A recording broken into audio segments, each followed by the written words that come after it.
आम लोगों में और स्पेशली खिलाड़ियों में घुटने की चोट क्वाइट कॉमन है। और खिलाड़ियों में स्पेशली जो कॉन्टेक्ट स्पोर्ट्स खेलते हैं या जिन स्पोर्ट्स में ट्विस्टिंग टर्निंग ज़्यादा होती है, उनमें नी इंजरी होने के चांसेस बहुत ज़्यादा होते हैं। तो नी इंजरी होने के बाद ज़्यादातर लोग पैनिक ही करते हैं, सोचते हैं एग्जैक्टली क्या होगा। तो मैं इस वीडियो के जरिए ये आप लोगों को बताना चाहता हूँ कि नी की इंजरी में इनिशियल स्टेज में फर्स्ट एड के हिसाब से आपको क्या करना चाहिए ताकि आपकी ये नी इंजरी आपकी फ्यूचर्स को खराब ना करे। तो स्पेशली नी इंजरी में दो तरह की चोट लग सकती है। या तो आपके जब चोट लगती है तो वो बोन की इंजरी हो सकती है, आपकी बोन की चोट लग सकती है, बोन फ्रैक्चर हो सकते हैं या बोन कहीं क्रश हो सकती है। या फिर आपके नी में जो बाकी सॉफ्ट टिश्यूज होते हैं जैसे मेनिस्कस है या लिगामेंट है, इनकी चोट लग सकती है, ये टूट सकते हैं या सिंपली इनमें सिंपल स्प्रेन आते हैं। तो ये किसी तरीके की भी हो सकती है। तो एग्जैक्टली जब आपकी चोट लगती है, जैसे आप स्पोर्ट्स खेल रहे हैं, उस टाइम अचानक गिर गए हैं, किसी का पैर लग गया है घुटने के ऊपर, या फिर आप गिर गए हैं और अचानक उठना मुश्किल हो रहा है, तो एग्जैक्टली उस टाइम आपको ये देखना होता है कि आपके घुटने में जो सूजन आई हुई है, दर्द कितना हो रहा है, आप अपने आप खड़े होकर चल फिर सकते हैं कि नहीं। अगर घुटने में सूजन सडनली आ जाती है या दर्द बहुत तेज होता है और खड़े होने में प्रॉब्लम है, तो चांसेस ये होता है कि उसमें बोन फ्रैक्चर हो गया है। और जब बोन फ्रैक्चर हो जाता है तो घुटने पर वजन देने से वो और ज़्यादा प्रॉब्लम होता है। तो बेटर ये है कि आप रेस्ट कीजिए। बट अगर आप उस टाइम टेम्परेरी खड़े हो सकते हैं या 2 कदम ले सकते हैं, सूजन अचानक नहीं आई हुई है, तो चांसेस ये है कि आपके सॉफ्ट टिश्यू इंजरी हुई है। सूजन लेटर स्टेज में आएगी, आप उस कंडीशन में भी बाद में सूजन आ सकती है, लेकिन इमीडिएटली चोट लगने के बाद सूजन नहीं आती।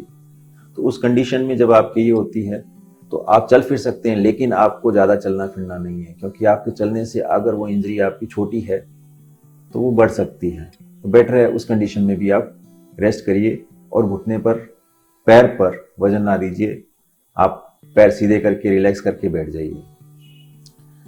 कईयों के मोटरसाइकिल एक्सीडेंट हो जाते हैं तो मोटरसाइकिल गिर जाता है घुटने के ऊपर, तो वो भी चोट लगती है, उसमें बोन, सॉफ्ट टिश्यू इंजरी, कई बार स्किन इंजरी हो जाती है या ब्लीडिंग होती है, कहीं से चमड़ी से हो रही है।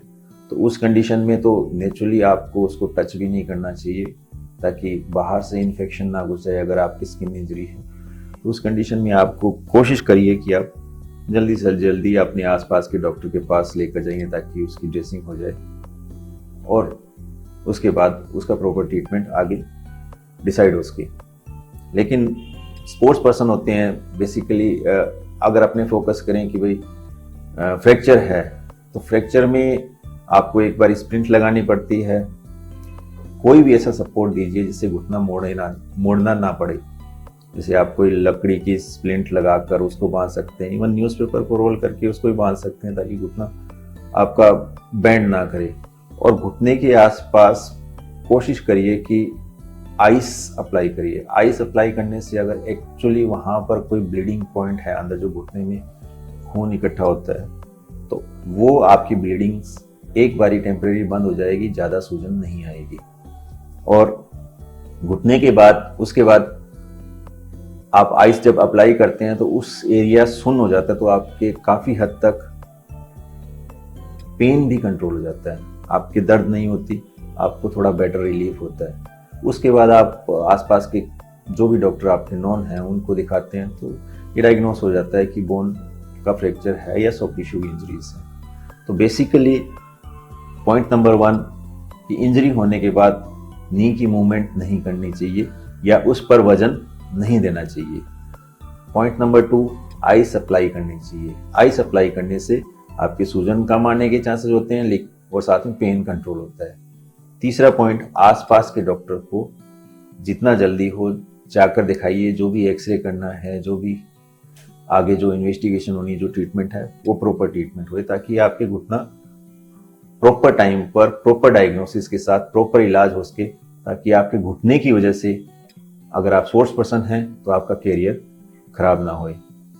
तो बेसिकली नी इंजरीज को प्रॉपर ढंग से आप ट्रीट करते हैं, प्रॉपर इनिशियल स्टेज पर प्रॉपर ढंग से डील करते हैं, तो आपकी नी की इंजरी आपके लिए प्रॉब्लमेटिक नहीं होती।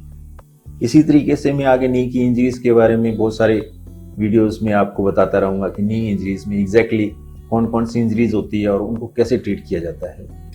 तो आप मेरे यूट्यूब को सब्सक्राइब करिए और रेगुलरली मेरी वीडियोस देखते रहिए। नमस्कार।